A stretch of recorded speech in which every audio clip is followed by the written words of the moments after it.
So let us start our next topic, that is स्टीरियोआइसोमर। इससे पहले आपको हम बात कर चुके हैं स्ट्रक्चरल आइसोमर के बारे में, है ना।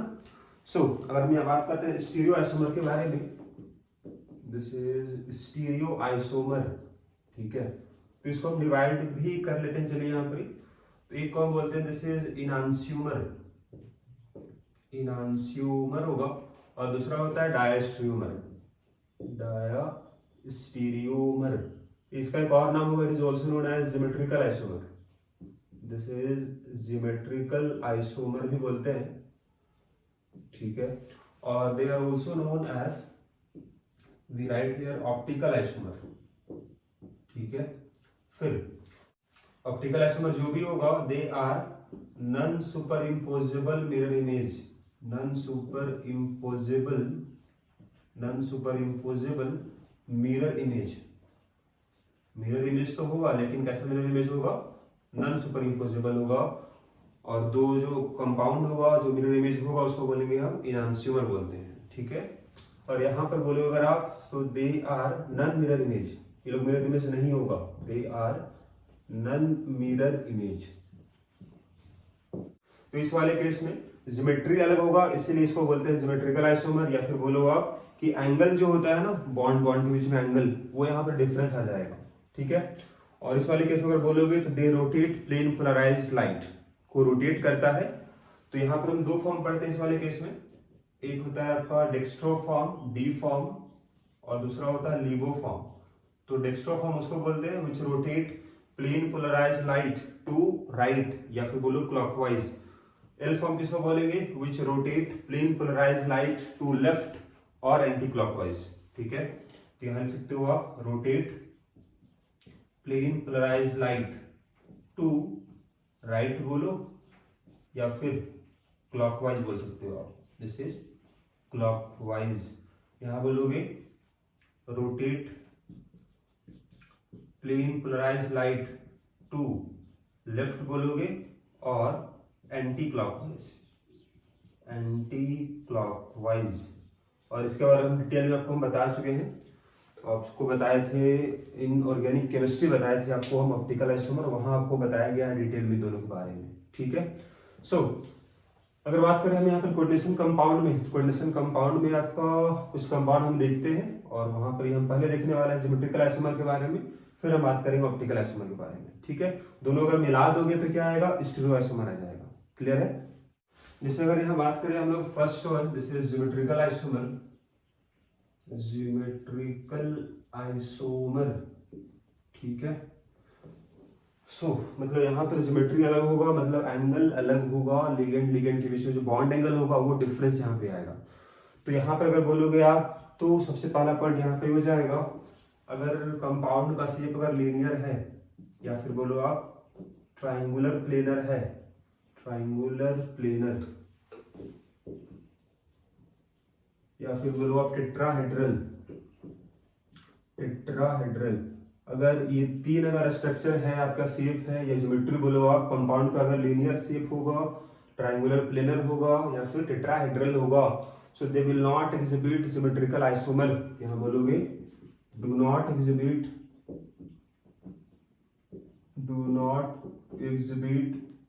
Geometrical isomer. तो ऐसा क्यों, तो बोलोगे आप due to same relative position of groups. जैसे अगर मान लो हम बात करते हैं लीनियर का ही, ठीक है ना, या फिर ट्राइगोनल प्लेनर, या फिर टेट्राहेड्रल। तो अगर हम सपोज यहाँ मानते हैं कि m का मतलब हो जाएगा आपका CMA, सेंट्रल मेटल एटम होगा, और स्मॉल a होगा, b होगा, c होगा, है ना। दे will represent monodentate ligand, monodentate ligand को रिप्रेजेंट करेगा, मतलब जो एक बॉन्ड बनाएगा। अगर कुछ इस तरह लिखा हुआ होगा, ठीक है, so they will represent symmetrical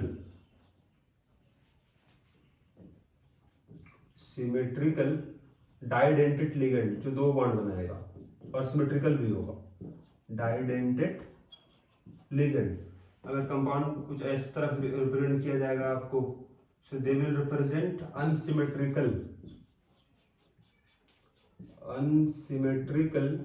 didentate ligand, clear है बात। अब जैसे अगर मान लो कंपाउंड अगर कुछ इस तरह का होगा, सेम ही होगा और 2 लिगेंड होगा। कैसा लिगेंड है? मोनोडेंटेट लिगेंड है। तो इसका यहाँ अगर बनाओगे स्ट्रक्चर आप तो शेप लीनियर हो जाएगा और यहाँ कोई और इसका ज्योमेट्री पॉसिबल नहीं है, तो यहाँ ज्योमेट्रिकल आइसोमेरिज्म पॉसिबल नहीं होगा। अगर आप इसको अलग अलग भी कर दो ना तो भी यहाँ पर ही रिलेटिव पोजीशन सेम ही होगा लिगेंड के बीच में। आप इसको ऐसे बनाओ या फिर इसी कंपाउंड को आप उल्टा कर दो तो ऐसे हो जाएगा। कंपाउंड दोनों सेम ही है। अगर सपोज ये कंपाउंड है, अगर इसको उल्टा देख लो तो यह कंपाउंड बदल जाएगा? नहीं, कंपाउंड सेम ही है ना। तो यहाँ वही हुआ है, इसको बस यहाँ पर क्या कर दिया गया, रोटेट कर दिया गया, ये कंपाउंड बन गया। यहाँ पर अगर एंगल देख लो आप, रिलेटिव पोजीशन हम बात कर रहे हैं, एंगल यहाँ 180 डिग्री होगा, यहाँ भी 180 डिग्री ही होगा ए और बी के बीच में।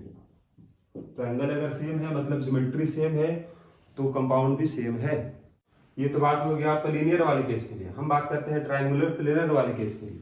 जैसे मान लीजिए अगर कोई कंपाउंड इस तरह का होगा, मतलब तीनों लिगेंड अगर यहाँ सेम है तो यहाँ तो कोई पॉसिबिलिटी नहीं आएगा ज्योमेट्रिकल आइसोमर का, क्योंकि यहाँ भी एंगल सारा सेम होता है। दिस एंगल्स आर 120 डिग्री, जो यहाँ थीटा होगा, दिस थीटा इज 120। अगर इसको अलग अलग भी कर दो आप तो भी यहाँ पर ही पॉसिबिलिटी नहीं आएगा ए बी सी, क्योंकि अभी भी देख लो आप कि ए से सी का एंगल कितना होगा, 120 डिग्री होगा, बी से एंगल कितना होगा, 120 होगा। अगर आप कुछ पोजीशन यहाँ चेंज भी कर दो, अगर कुछ तरह सपोज यहाँ बी होता, यहाँ ए होता, यहाँ सी होता, अभी भी कुछ चेंज नहीं हुआ है। अभी भी ए और बी का एंगल कितना होगा, 120 डिग्री होगा, और ए और सी का एंगल कितना होगा, 120 ही होगा। बी और सी में कितना एंगल था, 120, यहाँ भी 120 है, तो कंपाउंड दोनों सेम होगा। ठीक है, तो यहाँ भी ज्योमेट्रिकल आइसोमेरिज्म पॉसिबल नहीं होगा। अब बात करते हैं हम लोग टेट्राहेड्रल वाले में। टेट्राहेड्रल में अगर मान लो, इसको आप यहीं से देख सकते हो आप, यहाँ भी सारा एंगल सेम होता है। ठीक है ना, अगर यहाँ आप देख पा रहे हो इस वाले स्ट्रक्चर को, सपोज बीच में एक आइटम है जो 4 बॉन्ड बनाया हुआ है और दिस स्ट्रक्चर इज टेट्राहेड्रल। ठीक है ना। अब अगर बात करें ग्रीन वाले के रिस्पेक्ट में, सबका एंगल बराबर ही है। दिस इज 109.5 डिग्री, यहाँ भी वही एंगल है, यहाँ भी वही एंगल है। अगर ऐसे भी देखो आप तो सबका एंगल बराबर है। तो कहीं भी ग्रुप, सपोज एक ग्रुप को अगर यहाँ रख दो, इस ग्रुप को यहाँ चेंज कर दो तो एंगल तो बदलेगा नहीं। एक जो ग्रुप है वो बाकी तीनों बॉन्ड से बराबर एंगल बनाया हुआ है, तो पोजीशन कहीं और भी अगर कर दो एंगल तो उतना ही बनाएगा। तो एंगल तो यहाँ बदलेगा नहीं, ज्योमेट्री बदलेगा नहीं, तो वो आपका कंपाउंड सेम ही रहेगा। There will not be possible geometrical isomer. यहाँ लिख लोगे आप कि आपका टेट्राहेड्रल वाले केस में क्या होगा, ज्योमेट्रिकल आइसोमर पॉसिबल नहीं होगा, क्योंकि रिलेटिव पोजीशन सेम होगा। जैसे मान लो, जैसे कुछ इस तरह बनाया हमने, तो देखने में तो लग रहा है कि यहाँ पर आपको कुछ इस तरह बॉन्ड एंगल यहाँ कम है, लेकिन रियल में बॉन्ड एंगल सब बराबर ही है। और एक बॉन्ड प्लेन के बाहर होगा और एक बॉन्ड प्लेन के अंदर हो जाता है। और अगर आप कुछ यहाँ चेंज भी कर दो, सपोज यहाँ बी कर दिए, यहाँ पर ए कर दिए, यहाँ सी, यहाँ पर डी कर दिए, अभी भी कुछ भी यहाँ पर ही अगर बोलोगे तो एंगल नहीं बदला है। जैसे अगर बोले आपको हम, ए वाला जो होगा आइटम आपके पास या फिर लिगेंड होगा, वो बी सी और डी से बराबर एंगल बना रहा है 109.5 डिग्री। यहाँ भी अगर ये है तो बराबर एंगल बनाएगा तीनों से 109.5 डिग्री। जैसे यहाँ समझाए आपको हम, इसे आपके पास यहाँ पर येलो जो दिख रहा है आइटम, इसका एंगल तीनों से बराबर है। तो अगर आप कुछ ऐसा यहाँ चेंज कर दो कि इसका बॉन्ड यहाँ से टूट के हम बदल दे रहे हैं, ठीक है, तो रेड वाले का अब यहाँ हम जोड़ दे रहे हैं और इसको अगर हम यहाँ जोड़ दिए तो अभी भी क्या हुआ, यहाँ देख सकते हो अभी भी सबका एंगल एक दूसरे से बराबर ही होगा, मतलब यहाँ सिमेट्रिकल आइसोमर पॉसिबल नहीं होगा। हम बात करते हैं नेक्स्ट अगर बात करें यहाँ पर हम स्क्वायर प्लेनर, अगर इसका हो जाएगा स्ट्रक्चर या शेप, तो यहाँ पॉसिबिलिटी होता है ज्योमेट्रिकल आइसोमर का।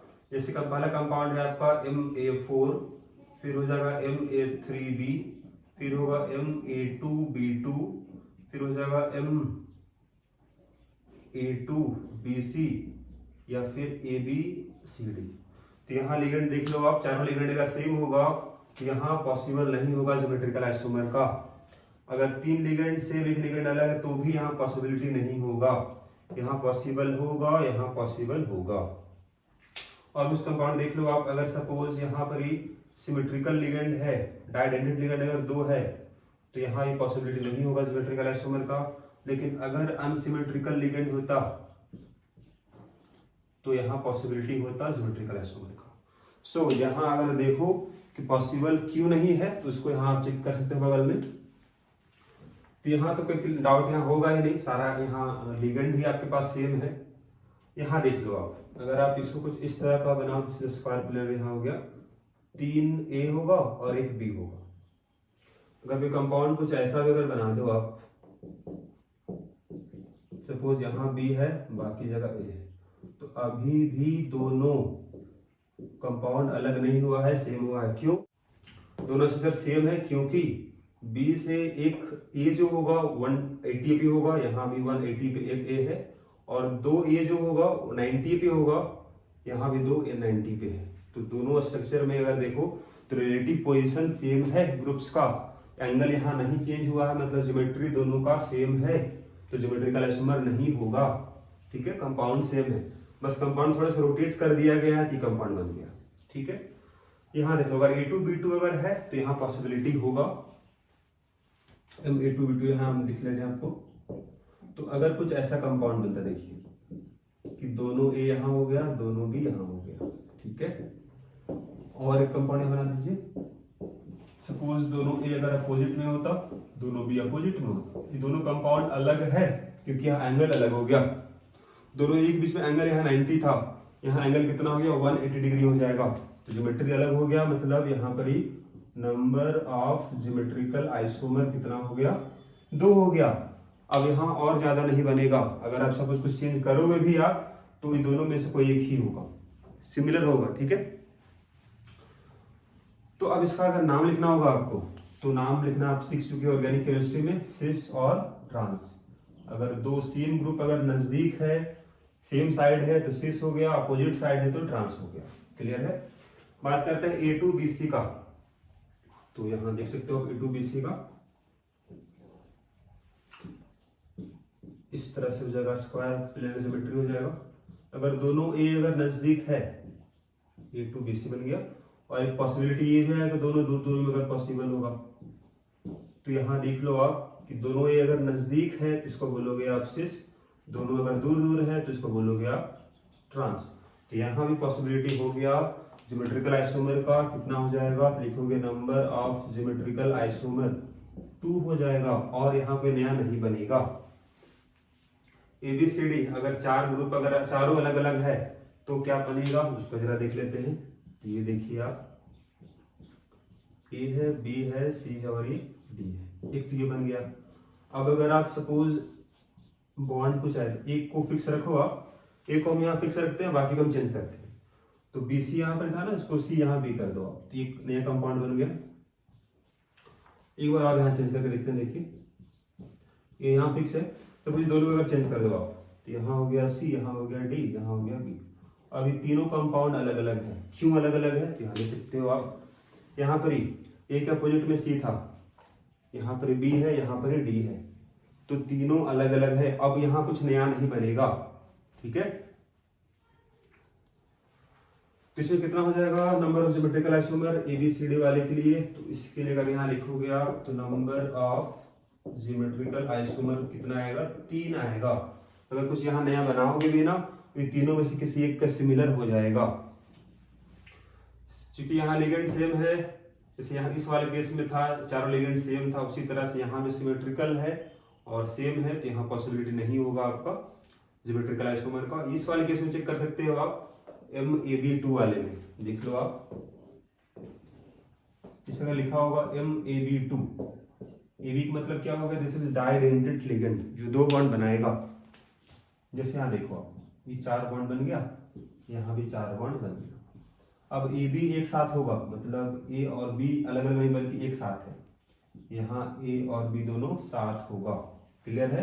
तो एक तो ये बन गया। चलिए ये भी यहाँ पॉसिबिलिटी आएगा, देखो जैसे अगर यहाँ A होता यहाँ B होता, ठीक है ना, ये देखो ये दोनों तो बॉन्ड बना हुआ रहेगा। तो यहाँ देखो, यहाँ दोनों A नजदीक हो गया है, यहाँ दोनों A दूर दूर में है, तो एक को बोल दोगे आप सिस, एक को बोल दोगे आप ट्रांस। यहाँ पे कितना होगा नंबर ऑफ GI, तो नंबर ऑफ ज्योमेट्रिकल आइसोमर यहाँ भी हो जाएगा 2। ठीक है, तो ये तो बात हुआ आपका स्क्वायर अगर प्लेनर होगा ज्योमेट्री तो इस तरह पॉसिबल केस हो गया। ठीक है, हम बात करते हैं नेक्स्ट वन, ऑक्टाहेड्रल अगर ज्योमेट्री होगा तो वहां पर क्या पॉसिबिलिटी जाएगा उसको देख लेते हैं।